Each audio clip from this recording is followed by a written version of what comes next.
በስመ አብ ወወልድ ወመንፈስ ቅዱስ አሐዱ አምላክ ዘላለም ሥላሴ ስቡሕ ወቅዱስ ዘሳረረ ኩሎ ዓለመ በአሐቲ ቃል ሰማይን ከነግሱ ምድርን ከነልብሱ የፈጠረ በዝናብ አብቅሎ በፀሐይ አብስሎ የመገበ የሚመግብ እግዚአብሔር ሰንበት ወአቡኃ ለምሕረት ያርኡ ክረምተ በበዓመት ይሰሙ ቃሉ ደመናት ክረምቱን በየዓመቱ የሚያመጣ ደመናት የሚታዘዙለት እንተ በአማን ንጹሕ ዝናብ የሰንበት ጌታ የምሕረት አምላክ ቅዱስ እግዚአብሔር በሕይወት በሰላምና በጤና ጠብቆ ረጅም ወራት ሰፊ ዘመናትን አድሎ በሰንበተ ክርስቲያን በቤተ ክርስቲያን ሰብስቦናልና ምስጉን ስሙ ቅዱስ ስሙ የተመሰገነ ይሁን። የዚሁ የጥንታዊው የታሪካዊው የነባሩ ቤተ መቅደስ ዋና አስተዳዳሪ መሪ አባታችን መልአከ ገነት መምህር ክብሩ ገብረ ጻድቅ፣ የተከበራችሁ ሊቃውንት፣ የተወደዳችሁ ምዕመናን እንደምን አደራችሁ? ለማደራችሁ ተጠራጥራችኋል? እንደምን አደራችሁ? እንዴት ሰነበታችሁ? እየተቆጣን ሳይቆጣን እያጠፋን ሳያጠፋን እየተበቀልን ሳይበቀለን የቸርነቱን ሥራ የሰራልን ቅዱስ በቅዳሴሁ እኩት በአኮቴቱ ስቡሕ በስብሐቲሁ ያለ መከልከል ሰጭ ያለ መንፈግ ለጋሽ ስለማይነገር ስጦታው ስለማይከፈል ውለታው የተመሰገነ ይሁን። ለነቢያት ትንቢትን ለሐዋርያት ስብከትን ለሊቃውንቱ ትርጓሜን የገለጠ ለእኛም የሚሰማ ጆሮ የሚያስተውል አእምሮ አድሎ እንዲያስተምረን ቅዱስ ፈቃዱ ይሁንልን። እንኳን ለዐቢይ ጾም ለአራተኛው ሳምንት ወይንም እሁድ መጻጉዕ በሰላምና በጤና አደረሰን አደረሳችሁ። የትንሣኤውን ብርሃን በሰላም ያሳየን። የትምህርታችን መነሻ ዑቅ ኢተአብስ ዳግመ ከመ ዘየአኪ እምዝ ኢይርከብከ፣ ዳግመኛ እንዳትበድል ተጠንቀቅ የሚል ይሆናል። ይዛችሁታል? ዑቅ በሉ እስቲ ጮክ በሉ። ዑቅ በሉ። ኢተአብስ ዳግመ ከመ ዘየአኪ እምዝ ኢይርከብከ። ሲመልሱ ሳትሳሳት በሉኝ። እኛ ብቻውን ወጣ። እሺ ደህና አማርኛውን ያዙ። ሁለተኛ እንዳትበድል ተጠንቀቅ። ሁለተኛ ከመበደል እግዚአብሔር ይሰውረን። ይህ ዕለት ወንጌል የምናገኘው በዮሐንስ ወንጌል ምዕራፍ 5 ቁጥር 14 ላይ ከዚህ የሚብስ ከዚህ የጠና በደዌ ሥጋ ታመሃል፣ በደዌ ነፍስ እንዳትታመም አንድ ጊዜ በድልሃል፣ ሁለት ጊዜ እንዳትበድል አንድ ጊዜ ድነሃል፣ ሁለተኛ እንዳትወርቅ እንዳትሰበር ከዚህ የሚብስ እንዳያገኝህ ዳግመኛ ሁለተኛ አትበድል የሚል ከዳኑ በኋላ ከተፈወሱ በኋላ በመጽሐፍ ቅዱስ ቀጭን ማስጠንቀቂያ አስቸኳይ ትእዛዝ የተሰጣቸው ሁለት ሰዎች ናቸው። ከዳኑ በኋላ ማስጠንቀቂያ የተሰጣቸው የዛሬው መጻጉዕና በምንዝርና የተያዘችዋ ሴት በድንጋይ ተቀጥቅጦ ተወግሮ ከመሞት ያዳናት እኔም አልፈርድብሽም ኩሪ በሰላም በሰላም ሂጂ ያላት ዮሐንስ 8:11 ላይ ያለችውና የመጻጉዕና የዚህች ሴት ሕይወት ይመሳሰላል። ወእምዝ ዳግመ ኢተአብስ ተብላለች። ዳግመኛ አትበድ ተብላለች። መጻጉዕንም ዳግመኛ ምን አትበል አትበድል ተብሎ ማስጠንቀቂያ ተሰጥቷል። ቅዱስ ያሬድ 8ቱንም ሰናብት ወይንም ሰንበታት ለአገልግሎት አመች ይሆን ዘንድ በድጓው ሰይሟቸዋል። የዛሬውን አራተኛውን ሰንበት መጻጉዕ ብሎ በራሱ በባለ ታሪኩ በመጻጉዕ ሰውዬ ሰይሟል። ወንጌላዊ ቅዱስ ዮሐንስ ከሌሎች ወንጌላውያን ሰፋ አድርጎ አምልቶ አስፍቶ ታሪኩን ዘግቦታል። ስለዚህ ይህ ዕለት ይህ ሳምንት ከዛሬ ጀምሮ በሽተኞችን ስለማዳኑ መጻጉዓንን ስለመፈወሱ፣ ተአምራት ስለማድረጉ፣ ጎባጣዎቹን ስለማቅናቱ፣ ለምጻሞችን ስለማንጻቱ፣ ስለ መለኮታዊ ማዳኑ ተአምራቱ ይነገራል፣ ይሰበካል፣ ይቀደሳል፣ ይዘመራል። መጻጉዕ ማለት በሽተኛ ማለት ነው። ምን ማለት? አሁን ይህ ሰው እናት አባቱ ባወጡለት ስም አይደለም፣ በትምህርት ቤት ስም አይደለም የወጣለት። 38 ዓመት ሙሉ በደዌ ዳኛ በአልጋ ቁራኛ ተይዞ ስለነበረ ደዌው ህመሙ ጸንቶበት ስለነበረ ምን ተብሎ ስም ወጣለት? ይህ በሽተኛ የሚል ስም ወጣለት። ከዚህ ሰው ስለዚህ በበሽታ ስሙ ነው የተወጣለት እንጂ የሰፈሩና የተጸውዖ ስሙ አልታወቅም። መጽሐፍ ቅዱስም አልዘገበንም። በህመሙ በደዌ ይኖርበት የነበረውን ታሪክ የሚያስታውስ አሁን ሊቃውንቱ ስም 4 አይነት ነው ይላል። እየሰማችሁ ነው? እግረ መንገዱን እንነጋገር ብዬ ስም 4 ነገር ወይንም ጸውዖተ ስም 4 ነው ይላል። የመጀመሪያው የተጸውዖ ስም ይባላል። የምን ስም? ጸውዐ ጠራ፣ የመጠሪያ ስም ማለት ሙሴ፣ አሮን፣ አብርሃም፣ ይስሐቅ፣ ያዕቆብ፣ አበበ፣ አበበች እንደማለት ነው። መጠሪያ ስም ማለት ነው። ሁለተኛው የተቀብኦ ስም ይባላል። የምን ስም? የተቀብኦ ስም ማለት የሹመት ስም ማለት ነው። እነ ተክለ ሃይማኖት፣ ገብረ መንፈስ ቅዱስ፣ ኪዳነ ምሕረት፣ መድኃኔዓለም፣ ማይቀባ አልፋ ወዘተ እያልን እያናበበን የምንጠራው የተቀብኦ ስም ይባላል። ሶስተኛው የግብር ስም ይባላል። የምን ስም? የመጻጉዕን ስም እዚህ ጋር አገኘ ነው ማለት። የግብር ስም ማለት ስራን፣ ሙያን የሚገልጽ ማለት ነው። ለምሳሌ ፓትርያርክ፣ ጳጳስ፣ ሊቀ ጳጳስ እያልን እንወዳለን አይደል? ካህን፣ ዲያቆን፣ አለቃ፣ ጸሐፊ እያልን የምንጠራው ደግሞ ዶክተር፣ ኢንጂነር ብለን የምንጠራው ሙያን የሚገልጽ ስም ይሰጠዋል ማለት። ዶክተር እከሌ፣ ኢንጂነር እከሌ፣ ካህን እከሌ፣ ነቢይ እከሌ ይባላል። እየሰማችሁ ነው? የምን ስም ማለት ነው? ሙያን፣ ስራን የሚገልጽ ስም ይሰጠዋል ማለት። አራተኛውና የመጨረሻው ስም የሚሰጠው የባህሪ ስም ይባላል። የምን ስም? እግዚአብሔር የሚለው የባህሪ ስም የማይቀየር፣ የባህሪ ማለት የማይቀየር ማለት ለማንም የማይሰጥ እግዚአብሔር ለእግዚአብሔር ብቻ የሚሰጥ ማለት የባህሪ ስሙን። ሰው የሚለው ራሱ የባህሪ ስማችን ለሌላ የማይሰጥ፣ ለእንስሳት አራዊት የሚሰጥ አይደለም፣ ለመላእክትም የሚሰጥ አይደለም። መላእክት መላእክት ናቸው። አራተኛው እንስሳ የሚለው የእንስሳ ስም መጠሪያ ነው። በዚህ ማንም አይጠራም። የሰው እንስሳ ቢመጣ ይዛል ሰው ሆኖ የሰው እንስሳ ሆኖ ልብ እንደሌለው ሆነ አይደል የተባለው።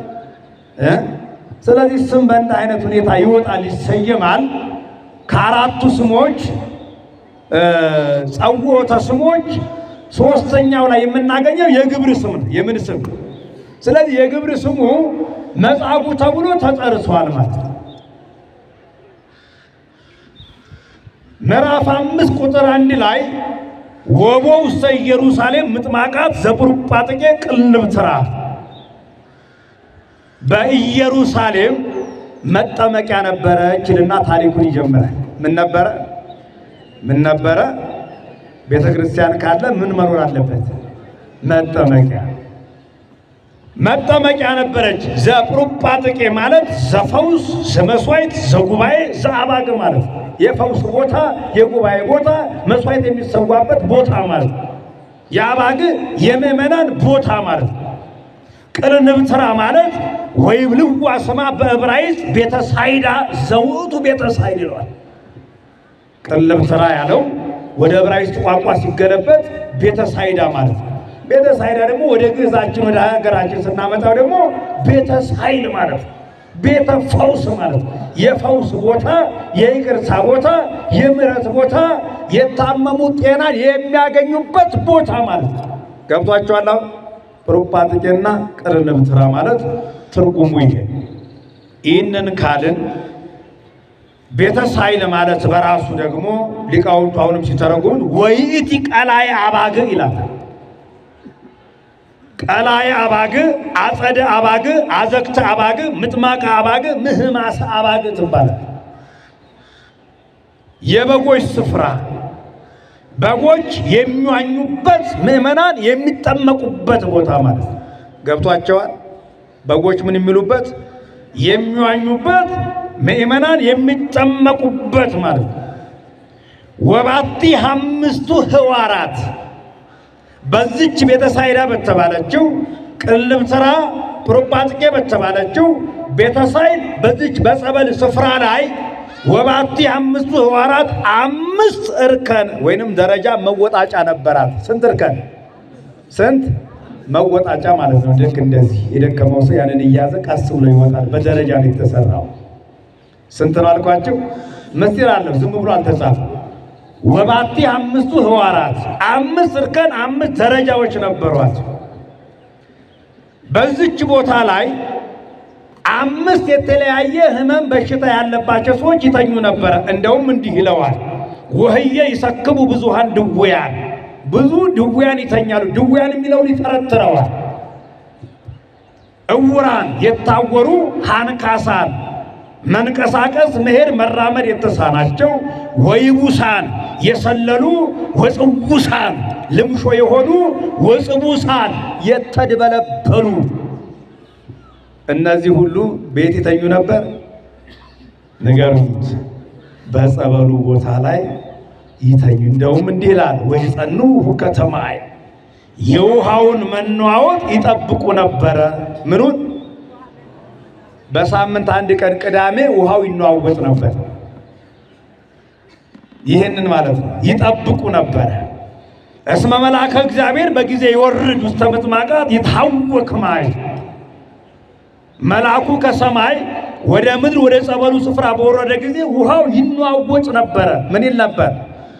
አባቶቻችን ድሮ ሲያጠምቁ የዛሬውን እንጂ ጸልየው ሲያጠምቁ ይንተከተክ ይፈላ ነበረ ጸበሉ አይደል? አባቶቻችን የጸሎታቸው ውጤት ማለት የእምነታቸው ውጤት፣ ሃይማኖታቸው የጸና ምግባራቸው የሰፋ መሆኑ ይፈላ ነበር። ልክ እንደ ዳዊት ቃርነ መንግስት ይፈላ ይንተከተክ ነበር። ይሄ የመላእክትን መውረድ ነው የሚገልጽ። በጸበሉ ስፍራ ላይ መላእክት አሉ። እነ ቅዱስ ጊዮርጊስ አሉ። ቃል ኪዳናቸው እስከዚህ ድረስ። በርሜል ጊዮርጊስ ያው እንግዲህ ሰሞነኛ አይደለ? ይፈላ ይለው አይደለ? ይጠብቁ ነበረ። ይህንን ነው ወዘይ ወርድ ቀሪሙ እምድረው ከተማይ ወይተሐሰብ የሐዩም ኩሉ ደዌ ዘሞ። ውሃው በተነዋወጠ ጊዜ አስቀድሞ ወደ ጸበሉ ስፍራ የወረደ እድሉ ገጥሞት የተጠመቀ ካለበት ልዩ ልዩ ደዌ ሁሉ ይነጻ ይድን ይፈወስ ነበር ይላል። ከልዩ ልዩ ደዌያችን እግዚአብሔር ያድናል። መልአኩ ከሰማይ ለምን ወረደ ካልን ውሃውን ለመባረክ፣ ምን ለማለት? ለቀድሶተ ማያት ለአይርጎሰ መስዋዕት ውሃውን የፈውስ ውሃ ለማድረግ መልአኩ ይወርዳል። ለምንድን ነው ውሃው መልአኩ ሲሆን የሚንተከተከው የሚፈላው የሚነዋወጠው ካልን መላእክት ረቂቅ አካል ያላቸው መልአኩን ማየት አይቻልም በዓይነ ሥጋ። ከዚህ ዓለም ነፋስ ይረቃል፣ ከነፋስ ነፍስ ትረቃለች፣ ከነፍስ የመላእክት አካል ይረቃል፣ ከመላእክት አካል ደግሞ የሥላሴ አካል ይረቃል። ረቂቅ ዘም ረቂቅ ነው። ከዚህ በኋላ ማንም ማየት ስለማይችል መልአኩ ሲሆን ውሃው መፍላቱ ውሃው መነዋወጡ የማይታየው መልአክ በሚታየው ውሃ መገለጡ በግብሩ እየተገለጠ ነው። መልአኩ ወርዷል፣ መልአኩ አለ፣ መልአኩ መጥቷል፣ መልአኩ ባርኮኛል፣ የፈውስ ጸበል ውሃም አድርጎኛል እያለ የውሃው መነዋወጥ የመልአኩን ከሰማይ መውረድ ያስረዳል፣ ያመለክታል። ይህ መልአክ የተባለው ጠላት ገሎ ባሕር ከፍሎ ደመና ጋርዶ ግማሽ ሚሊዮን 600,000 ሕዝብ ከባርነት ቤት ያወጣው መልአከ እግዚአብሔር ቅዱስ ሚካኤል በቃዴስ በረሃ መናን እያዘነበ እያወረደ የመገበ መጋቢው ሊቅ ቅዱስ ሚካኤል ነው። አንድም መልአክ የተባለው ካህኑ ነው። እናልኳቸው ካህን እኮ መልአክ የእግዚአብሔር መልአክ። መልአክ ማለት መልእክተኛ ነው። ሕዝቡንም እግዚአብሔርንም የሚላላክ ማለት ነው። ውሃው ደግሞ የጥምቀት ምሳሌ ወደ ትርጉሙ እየመጣ ያቺ የጸበል ስፍራ 5 እርከን እንዳላት ሁሉ የ5ቱ አዕማደ ምስጢር ምሳሌ ነው። 5ቱ ደረጃ ስንት ደረጃ? ለመጠመቅ ፈውስን ለማግኘት አንድ ክርስቲያን መጀመሪያ እነዚህ 5 አዕማደ ምስጢርን እርከኖች ናቸው። እነዚህን ማለፍ አለበት። ምስጢረ ጥምቀት አለ ውስጥ በ40 በ80 ቀን መወለድ አለበት። ማመን አለበት። ሌላው 5ቱ ድውያን የ5ቱ ጾታ ምእመናን ምሳሌዎች ናቸው ይላሉ በተርጉማን። 5 ድውያን ብለናል ቅድም የዘረዘርናቸው የታወሩ፣ ያነከሱ፣ የተደበደበሩ፣ ልምሾ የሆኑ እነዚህ 5 ናቸው። እያንዳንዱ ምስጢር ስላለው የ5ቱ ጾታ የምእመናን ወገኖች ምሳሌዎች። የምእመናን ወገኖች እነማን ናቸው ካልን የመጀመሪያው አእሩግ ይባላሉ፣ ሽማግሌዎች ምኖች። ሁለተኛ ወራዙት ጎልማሳዎች ወይንም ወጣቶች። ሶስተኛ ካህናት። አራተኛ አንስት። አምስተኛ መነኮሳት። እነዚህ የራሱ የቻለ በጸበሉ ስፍራ ሲሄዱ የሚያገኙት በረከት ስላለ ከዚህ ጋር ተነጻጽሯል። 5 አይነት ጾር አለባቸው። እየሰማችሁ ነው። ወደ አረጋውያን ስንመጣ የአእሩግ የሽማግሌዎች ጾር ምንድነው ካላችሁ ፍቅረ ነዋይ ምንድነው? አረጋውያን እንዳትቀየው። በገዳመ ቆሮንቶስ ከ3ቱ አርእስተ ኃጣውእ አንዱ ምንድነው? እምከመሰገድ ከሊተው አማይከን ይሆን ከኩሉ መንግሥተ ዓለም ወኩሉ ክብሩ አይደል? በሰግድልኝ ይህን ሁሉ እሰጥሃለሁ ነው። በፍቅረ ነዋይን የመጣ ፍቅረ ነዋይን በምንድነው ድል ያደረገው አምላካችን? በጸሊአ ነዋይ ገንዘብን በመጥላት ገንዘብን መውደድ ድል ማድረግ ይቻላል። አረጋውያኑ ለምንድነው ገንዘብ የሚወዱት ካልን ኋላ ሳረጅ ጧሪ ቀባሪ ከሌለኝ ምን እበላለሁ፣ ምን እቀምሳለሁ፣ ምን እለብሳለሁ ብለው ያስቡና ምን ያደርጋሉ? ገንዘብን ወደ መሰብሰብ ለገንዘብ ይሳሳል። ስለዚህ ፍቅረ ነዋይ ጾራቸው እናንተን አላልኩ። ወደ ጥምቀት መጥተው ሲጠመቁ በጥምቀት ባገኙት ኃይል ድል ይነሱታል። ፍቅረ ነዋይ ከነሱ ይርቃል። አሜን ያርቅል። ገንዘብ መውደድ ከባድ የኃጢአት ስር ነው አይደለም? ገንዘብ መውደድ ወንድሙን አይወድም አይደል? ፈጣሪውንም አይወድም። ፍቅረ ነዋይ የማረከው ልቦና አስቸጋሪ። ከዚህ ይሰውረን።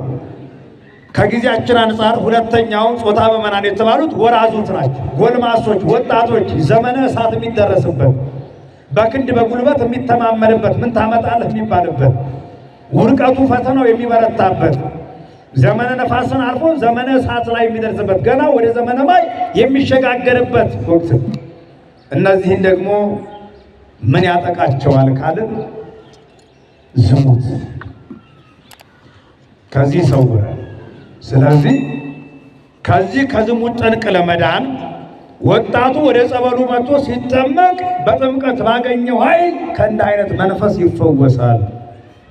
የ5ቱ ጾታ ምእመናን ምሳሌ ማለት ነው። ሌላው አንስት ነው። አንስት ማለት ሴቶች ማለት ነው። ምን አልኳችሁ? አንስት እንላለን ሴቶች ማለት።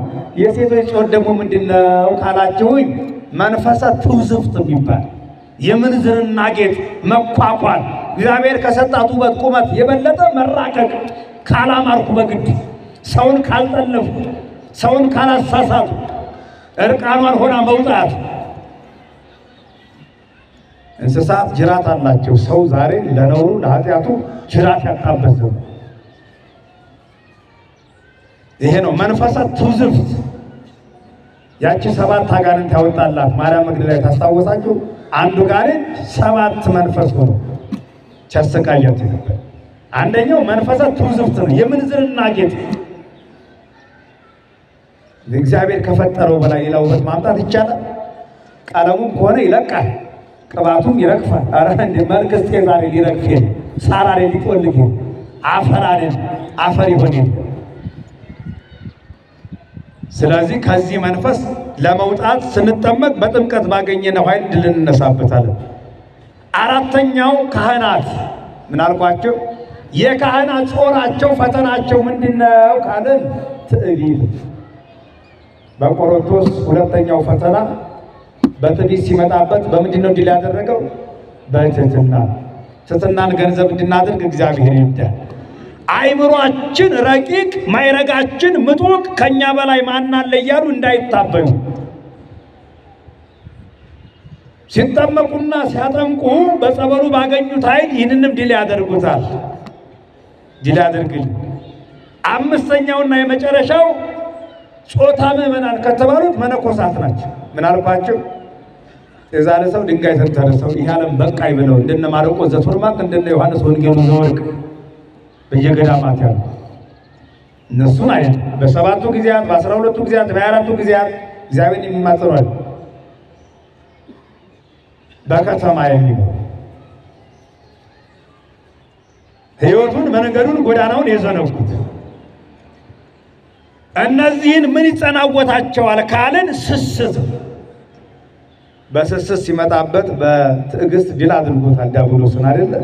ስስት ለምንድን ነው መነኮሳት ስስት የጸናባቸው? ለካ ስስታሞች ናችሁ እንዳትሉ ትምህርቱ ነው እየተማርን ያለው። ስስት በጸናባቸው ሰዎች ነው እየገለጥን ያለነው። ስስት ያልጸናባቸው ሰዎች አይደለም እየገለጥን ያለነው። ለምንድን ነው የሚሰስቱት ካልን በፈለጉት በሻቱት ጊዜ ስለማያገኙት አንድ ጊዜ ካገኙ ያችን አይለቋት። በፈለጉት ጊዜ ያልተገኘ ነገር አስቸጋሪ ነው አይደል? አንድ ጊዜ ከመጣ በቃ ከመጣሽ ማርያም ታምጣሽ አይደል? በጥምቀት ባገኙት ኃይል ድል ይነሱታል፣ ድል ያደርጉታል ለማለት ነው። በዚህ ምሳሌ ይቀርብ ወሃሎ አሃዱ ብእሲ ዘሰላሳ ወሰመንቱ ክረምቱ እምዘደ ሆየ በዚች በጸበል ስፍራ ላይ ይህንን ሁሉ ምስጢርና ትርጉም ያየነው ቦታ ላይ ከ38 ዘመን ዓመት ጀምሮ የታመመ አንድ ድውይ ህመምተኛ ነበረ ይላል። ምን ነበረ? የታመመ ሰው ነበረ። ማን ነው እሱ? መጻጉዕ። 38 ዓመት ሲሆነው ታመመ ማለት አይደለም። የታመመው ስንት ዓመት ነው እያለ 38 ዓመት ወገኖች ከበሽታ ጋር እየታገሉ ደጁን ፀሐዩን ሳያዩ ከወደቁበት ሳይነሱ እንደ ትኋን ከሽቦ አልጋ ጋር ተጣብቆ ይኖር የነበረ 38 ዓመት አይደለም 38 ሰዓት እኮ ከባድ ነው ወገኖች። የራስ ምታት በሽታው እንኳን ምን ያህል ነው እስከሚያልፍ አስታማሚ እንኳን አይገኝም። ሰው ይሰለቻል፣ ጥያቄ አይኖርም። 38 ዓመት ሙሉ በደዌ ዳኛ በአልጋ ቁራኛ የተያዘ ስጋው አልቆ አጥንቱ እስከሚቆጠር ጠያቂ ዘመድ አዝማድ እስከሚሰለቹ ድረስ። አንዳንድ ጊዜ ከማስታመም መታመም ይቀላል። ከባድ እንቅልፍ አጥቶ ሆስፒታል ሲያስቡት እስቲ እየሰማችሁኝ ነው? ሰማይቱ ይስማችሁ።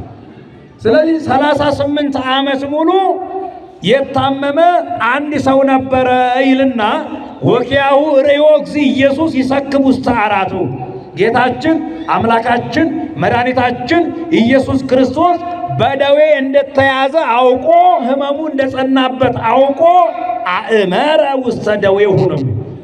ይህ ሰው ደዌ ጸንቶበታል አለ። እስቲ በችግራችን በህመማችን ጊዜ አምላክ በምህረቱ ይቃኘን ይመልከተን።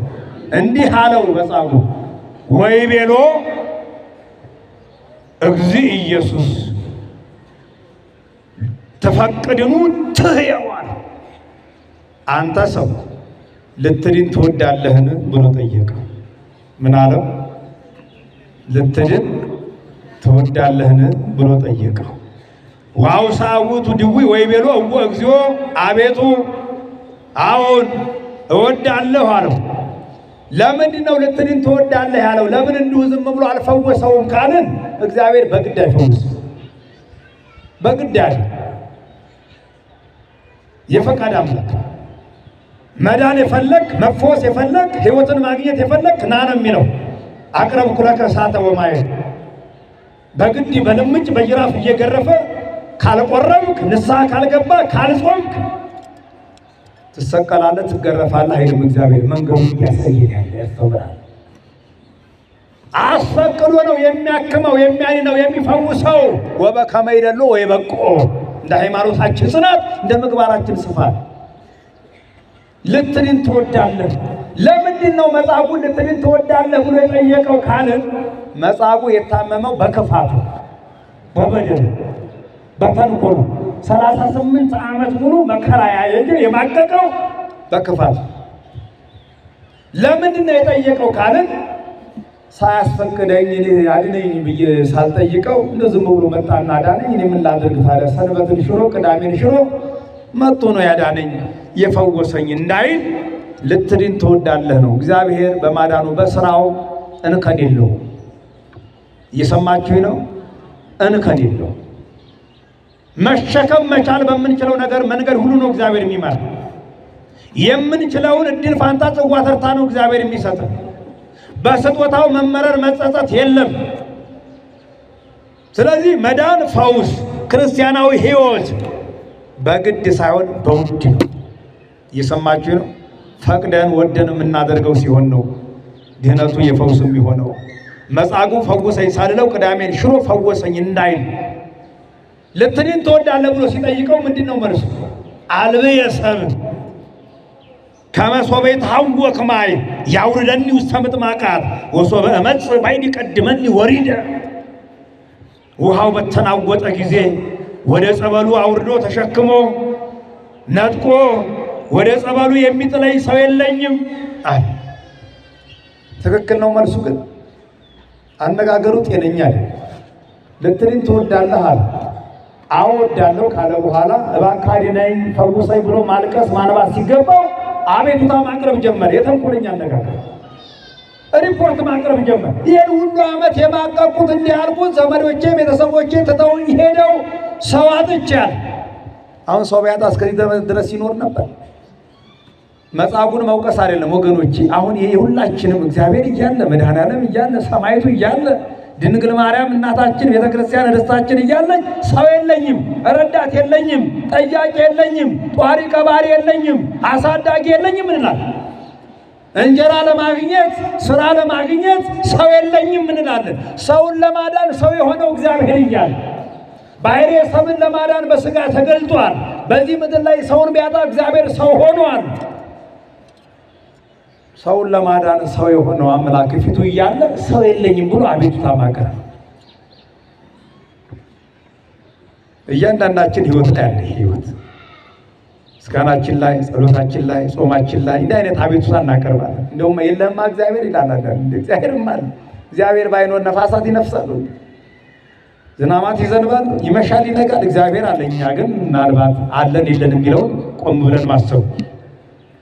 በምግባር በሃይማኖት አለን ወይ? በጾም በጸሎት በአምልኮቱ ጸንተን በፍቅር አለን ወይ? ራሳችን ጠይቀው። እግዚአብሔርም አለ፣ ስራውን እየሰራ ነው ያለው። እግዚአብሔር ስራውን ካቆመ እኮ እኛ ምን ቆማለን? ቀጥለው ምንድን መተንፈስ አንችልም። ስለዚህ ሰው የለኝም ብሎ ያቀረበበት ምክንያት ከሚከተሉት አንዱን ከአምስት ገበያ አንዱን ጎልማሳ ወጠምቻ ያዝልኛል፣ እንደው ነጥቆ ወርውሮ ወደ ጸበሉ ያወርደኛል። ቢያዩ የ30 ዓመት ጎልማሳ ነው። ኮነ ብእሴ የ30 ዓመት ጎልማሳ ሆነ አይደል የሚለው ጸሎት ሃይማኖት። እንደው በክንዱ ወርውሮ ወዳው ከና አልጋዬ ወደ ጸበሉ አውርዶ ያድነኛል እፈወሳለሁ ብሎ ነው። በመብለጥለጥ አይሆን። እንደ አይነት ካልኩሌት ተሰርቶ የሚደረግ እምነት የለም። እየሰማችሁ ነው? ይሁንልኝ ይደረግልኝ በማለት ነው። በዘዴ አይሆን። እዚህ ሄጄ እዛ ወጥቼ እንደዚህ ሆኜ ጸበል ሄጄ እንደዚህ ሆኖ አይሆን። ሃይማኖታችን የጸና ምግባራችን የሰፋ መሆን አለበት።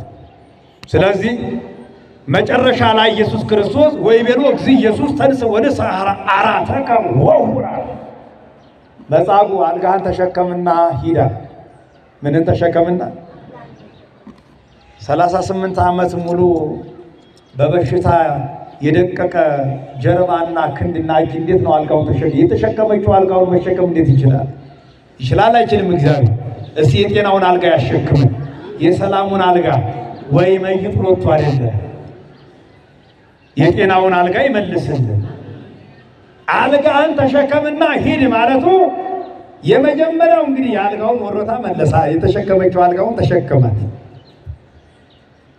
ሁለተኛው አልጋውን ተሸክሞ መሄዱ መጻጉዕ የምስጢረ ትንሣኤ ሙታን ምስጢር ነው፣ ትምህርት ነው፣ ምሳሌ ነው። አልጋውን ተሸክሞ መሄዱ ከወደቀበት አልጋ መነሳቱ እኛም በመቃብር ፈርሰን በስብሰን እንደማንቀር በአዲስ አካል በኃይል ይዘራ በድካም ወይትነሣ በኃይል፣ በድካም ተዘርተን በኃይል እንነሳለን። ይዘራ በሐሳር ወይትነሣ በክብር፣ በጉስቁልና በሰቆቃው እንዘራለን፣ በኃይል በክብር እንነሳለን። ይህንን ምስጢር የሚገልጽ ነው። ሌላው አልጋህን ተሸክመ ሂድ ማለቱ ምትሃት እንዳይደለ ለማስረዳት። ምን እንዳይደለ ተአምራቱን ለመግለጽ። አሁን ይሄ የተአምራት ፈውስ የማስመሰል ፈውስ መቼም ፈውሳለሁ አድናለሁ ባይው ብዙ ቅጠል ማሹ ስር በጣሹ ብዙ እንደምታዩት አድናለሁ ሲያድን ግን አይታይም። ስለዚህ እውነተኛ ፈውስ ከሆነ የእግዚአብሔር ማዳን ፈውስ ከሆነ በሚዳሰስ በሚታይ በሚጨበጥ ነገር ይገለጣል። የወደቀው የታመመው መጻጉዕ አልጋውን ተሸክሞ ሲሄድ እውነት ነው እውነት አይደለም? እውን ነው አይደለ? የታመነ ነው። አይሁድ ክፎች ስለሆኑ በመታት አዳነው እንዳይሉ አልጋህን ተሸከምና ተመላለስ። የጤናውን የሰላሙን አልጋ ተሸክሞ መጻጉዕ መጓዝ ቻለ። ክብር ምስጋና ይግባው። ክፎች አይሁድ ከሰው ሕይወት ይልቅ ለቅዳሜ የሚቆረቆሩ ስለሆኑ ያዳነ የፈወሰ ማን ነው የተመሰገነ ይሁን ብለው እግዚአብሔርን ማመስገን ሲገባቸው ሰንበታችንን ቅዳሜን ሽሮ አንተን ፈውሶ ከአልጋ አንስቶ አልጋ ያሸከመ ማን ነው? ያዳነ ያ ሰው ማን ነው? ቶሎ ነገረናል። ምቀኛው አይጣል እኮ እግዚአብሔር ላዳነ ሕይወትን ለቀየረ አይድንም የተባለውን ሰው ስላዳነ ተስፋ ተቆርጦበት የሞት ሪፈር ተጽፎ ከአቅሜ በላይ ነው ብሎ ዶክተሩ እውነተኛው ዶክተር ክርስቶስ አክሞት አድኖት እግዚአብሔርን ከማመስገን ይልቅ ይሞታል ብለን ነበር። ይሄ ሰው ተረፈ እንላለን። ሰው ቢሞት ምን እንጠቀማለን? ግቦይ ናቸው አይሁን እንዴ ሰንበት ሰብ አንተ ሰብ ተፈጥረት ዋቆ ሰብ አንተ ሰንበት አለ። ቅዳሜ ለሰው ነው የተፈጠረች እንጂ ሰው ለቅዳሜ አልተፈጠረ። ለዕለት ለቅዳሜ የሚቆረቆሩ ወግ ጠራቂዎች ትንኝን እያጠሩ ግመልን የሚወጡ ሰውን እንፈውሳለን እያሉ ያልተፈወሱ ጸሐፍት ፈሪሳውያን ማን ነው ያዳነህ እያሉ መጻጉዕን ጠይቀውታል። ግን መጻጉዕም መልሶላቸዋል። እንግዲህ መጻጉዕ 38 ዓመት ሙሉ በደዌው የታመመው በምኑ ነው ያልኳችሁ? እየሰማችሁ ነው? በምኑ ነው የታመመው? በክፋቱ ነው? በኃጢአቱ ነው? በበደሉ ነው? በተንኮል። አንዳንድ ጊዜ ለካ የኃጢአት በሽታ ይመጣል፣ የክፋት በሽታ ይመጣል፣ የመክሰፍት በሽታ ይመጣል። መጠንቀቅ። መተርጉማኑ እንደ ደዌያቱን ጠቅለል አድርገው በአራት ይገልጡታል። መቼም በሽታ ተዘርዝሮ አልቀም። አንድ በሽታ እንደው ሲራሴን እንደው ትንሽ ልታከም ብለን ሄደን አንድ ዶክተር ብንሄድ እንደው ወደ 100 አይነት በሽታ ተነግሮ ልትመጣ ትችላለህ። የበሽታው አይነት መቼም ስፋቱ ብዛቱ አይጣል። እንደው በዋናነት ግን ብለው ሊቃውንቱ እንደው አራት አድርገው ከፍለውታል። ስንት አልኳቸው? ደዌ ዘንጽ የመጀመሪያው ነው። ሁለተኛው ደዌ ዘመክሰፍት፣ ሶስተኛው ደዌ ዘእሴት፣ አራተኛው ደዌ ዘኃጢአት ብለው በእነዚህ በአራት ምክንያቶች ደዌ ይመጣል። እነዚህን መለየት ግን ያስፈልጋል። የመጀመሪያው ደዌ ዘንጽ ይባላል። ንጽ ማለት የንጽህና የቅድስናን ዋጋ የሚያሰጥ ክብር በክብር ላይ ክብርን የሚያሰጥ በሽታ ማለት እንደነ ጢሞቴዎስ እንደነ ቅዱስ ጳውሎስ ወቁልቁዎሙ ለሕሙማን ከመ እርምሆሙ ለሕሙማን ሳይታመም እንደታመሙት ከታመሙት ጋር ሆኖ የታመሙትን ፈውሷል፣ አድኗል ሐዋርያ። ይሄ ለሱ ክብር ነበር፣ ዋጋ ነበር። ወገኖች ከታመመው ጋር መታመም፣ ካዘነው ጋር ማዘን፣ ምስለ ዘይትፌሳ ተፈስሑ ወምስለ ዘይበኪ ብክዩ ከሚያለቅሰው ጋር ማልቀስ፣ ስርየተ ኃጢአት ተስፋ መንግሥተ ሰማያትን አጥቶ አዝኖ ተክዞ ከሚያነባው ጋር ማነባት ማልቀስ፣ ከተቸገረው ጋር መቸገር ክብርን ያሰጣል። ህዳጠ ወይነ ትወስር በእንተ ሕማመ ከብድከ ወበእንተ ደዌከ ዘዘልፍ የሆድ ቁርጠት ነበረበት ይላል ጢሞቴዎስ። ጥቂት ወይን ታዲያ ቀመስ አድርግ፣ ብዙ አይደለም ያለው፣ ጥቂት ወይን ቀመስ አድርጋ። አሁን ሲያመን እንደው መድኃኒቱ ምናምን ቆረጥ አድርገን እንደምንጠጣ ይሄ ወይኑ ይሄ የታሸገው አይደለም። ይሄ ናላ የሚያዞረው የሚበጠብጠው በሽታን የሚያመጣው አይደለም። ጥቂት ወይን ቅመስ ነው ያለው። መድኃኒት ናት፣ ለመድኃኒት ትንሽ መቅመስ ነው እንጂ ለስካር አይደለም። ይሄ የንጽህና በሽታ ይባላል። የታመመውን መርዳት፣ ለታመመው መድረስ። የወንድማችን ህመም የኛ ህመም ከሆነ ዋጋ የምናገኝበት የመጀመሪያው ይሄ ነው ደዌ ዘንስ። ሁለተኛው ደዌ ዘእሴት ይባላል። አሰ የሰጠ ከፈለ። ዘእሴት ማለት ዋጋ ያለው ሽልማት ያለው ማለት። ወርየ ኢዮብ ደቂቆ ወደቂቀ ደቂቁ። ኢዮብ በአንድ ጀንበር ልጆቹን አጣ፣ ሀብቱን አጣ፣ ውበቱን አጣ። ከራስ ፀጉሩ እስከ እግሩ ጥፍር ድረስ በደዌ ተመታ። ይሄ ግን ሽልማቱ ነበር፣ ዋጋ ነበር። በአንዲት ነገር እንኳን እግዚአብሔርን አላማረም። እግዚአብሔር ሰጠ፣ እግዚአብሔር ነሳ። ሚስቱ እንኳን ልታሳስተው ብትሞክር አንቺ ሰነፍ ነሽ፣ እግዚአብሔር ሰጠ፣ እግዚአብሔር ነሳ። ውበት የእግዚአብሔር ነው፣ አካል የእግዚአብሔር ነው፣ ሀብት ንብረት የእግዚአብሔር ነው። እግዚአብሔር መተካት ይችላል፣ መመለስ ይችላል፣ ዋጋን መክፈል ይችላል ያለ ወሰማዕክሙ ትዕግሥቶ ለኢዮብ ያለ ቅዱስ ያዕቆብ። ለዚህ ትዕግሥተኛው ኢዮብን ሰምታችሁታል። እኛ እንደው ትንሽ ሕመም ስትመጣ መቼም አይጣል ስናማርረው እግዚአብሔር ትንሽ ቁርጥማት ስትመጣ እንደው ትንሽ አይናችንን ጆሮአችን የሆነ ነገር ትንሽ ከመጣ በቃ እንዲያርገኝ ነው አቤቷና። አንዳንድ ጊዜ ለበጎ ለሽልማት ሊሆን ይችላል። በክርስትና ሕይወት በመንፈሳዊ ሕይወት ስለ ቤተ ክርስቲያን መታመም፣ ስለ ሃይማኖት መታመም፣ ስለ ጾም ጸሎት መታመም ብዙ ዋጋ የሚያሰጥ ደዌ ሊሆን ይችላል። ተስፋ ልንቆርጥ አይገባም፣ ልናማርረው አይገባም። ስለዚህ ደዌ ዘእሴት የሚባለው ሽልማት ዋጋ ያለው ሰማያዊ ክብርን ዋጋን የሚያሰጥ በሽታ። ሶስተኛው ደዌ ዘመቅሰፍት ይባላል። ከዚህ ሰውር የለየት ያለ ደዌ ዘመቅሰፍት ማለት አንድ ጊዜ ጸጥ የሚያደርግ እንደ ሞተ በኩር ያለው እንደነ ሳኦል ያለው በሽታ። ለምሳሌ ሳኦል ክፉ መንፈስ አድሮ ያንፈራግጠው ነበር። ዳዊት እዛው በቅርቡ ስላለ በገናው ደግሞ ሲያሰማው ይድን ነበር። ደግሞ ቅናት አልጃደረበት እንደጋር ያሳድደው ነበር። መልአኩ መጥቶት ቀስፎት ሐዋርያትን የገረፈ ያሰቃየ ሄሮድስ የተባለው ንጉሥ ሰውነቱ እንደው ቃሉን ለመግለጽ እንደው ተበላሽቶ ሸቶ ተልቶ ሞተ ነው። ሐዋርያት ሥራ ላይ ስለተጻፈ ቃሉን የገለጸ። ስለዚህ ይሄ የመቅሰፍት በሽታ ይባላል። የምን በሽታ? ድንገተኛ ወራሪ በሽታ እንደነ ኮሮና፣ ሌላው ይህን ይመስል የመቅሰፍት በሽታ ይባላል። ቀሳፊ በሽታ መድኃኒት የሌለው ሐኪም የሌለው ማለት እግዚአብሔር ከዚህ አይደል ከዚህ ሰውረ። ዛሬ ዘረኝነት፣ ጎጠኝነቱ የመቅሰፍት በሽታ ነው። ክፋቱ፣ ኃጢአቱ፣ ፍቅር ሰላምን የማጣት የሰው ደም እንደ ክረምት ጎርፍ መፍሰስ፣ የሰው ነፍስ እንደ ቅጠል መርገፍ፣ ይሄ የመቅሰፍት በሽታ ከዚህ አይደል። አራተኛውና የመጨረሻው ደዌ ዘኃጢአት የመጻጉዕ በሽታ ነው። የመጻጉዕ በሽታ በኃጢአቱ ምክንያት የመጣ የታዘዘ በሽታ። በምን አልኳችሁ? በበደሉ በኃጢአቱ በተንኮሉ የመጣበት በሽታ። ተንኮለኛ መሆን ውጤቱ ይሄ ክፉ መሆን፣ ጨካኝ መሆን፣ በቃሉ መበደል፣ በእጁ መግደል፣ በልቦናው ቂም በቀልን የሚያኖር ሰው ይታመማል። ውስጡ ሰላም ጤና ይሰማው። ጥሩ ሰው ደግ ሰው እኮ መልካም የሚያስብ ሰው እኮ ውስጡ ለውጡ ነው አይደለ? አለበለዚያ ግን የታመመ ነው፣ ሽባ ነው የሚሆነው። ስለዚህ በኃጢአቱ በበደሉ የታመመ ሰው ነው። ዳግመኛ አትበድል ያለው ለዚህ ነው። ወደፊት ያለውን እግዚአብሔር ስለሚያውቅ አባቶች ሲተረጉሙ ምን አሉ? በዕለተ ዓርብ በሊቀ ካህናቱ ግቢ አምላካችን አይሁድ እየመጡ ሲጸፉት ፊቱን ከሚጸፉት አንደኛው ዛሬ ያዳነው የፈወሰው አልጋውን ተሸክሞ ሂድ ያለው የሰላም የጤናውን አልጋ ያሸከመው ያዳነው አምላኩን ፈጣሪውን በዳነ እጁ የአምላኩን ፊት ጸፋው ይላል። ማን? ይሄ ነው እንግዲህ የሰው ውለታ። ሰው የሰውን ውለታ ይዘንጋ ግድ የለም። ሰው እንዴት የፈጣሪውን ውለታ ይዘነጋል?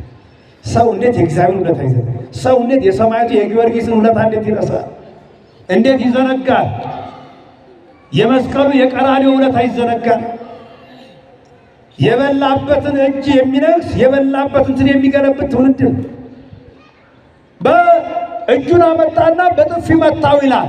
ዳግመኛ አትበድል ከዚህ የሚበልጥ እንዳያገኝ በስጋው ነበር የታመመው፣ አሁን ግን በነፍሱ ታመመ። የዳነው እጁ ደረቀ፣ ያድርቀው ሰለለ። የበሩ አይኖቹ ሁለቱም አይኖቹ ድርግም አሉ። እንግዲህ እግዚአብሔር ያደረገልን ውለታ፣ ምሕረት፣ ቸርነት፣ ፈውስ ማናስታውስና ምን ዘነጋ ከሆነ የተደረገልን ነገር የማናስብ ከሆነ መጨረሻው ከኃጢአት ወደ ኃጢአት መረማመድ ይሄ መጨረሻ። እጁ ደረቀ፣ ሰውነቱ ደረቀ፣ አይኑ ታወረ ነው። ደዌ ሥጋው ወደ ደዌ ነፍስነት ተቀየረ፣ ወደ ህመሙ ተመለሰ። ድኖ ተፈውሶ እንደገና ከመሰበር ከመታመም እግዚአብሔር ይሰውር።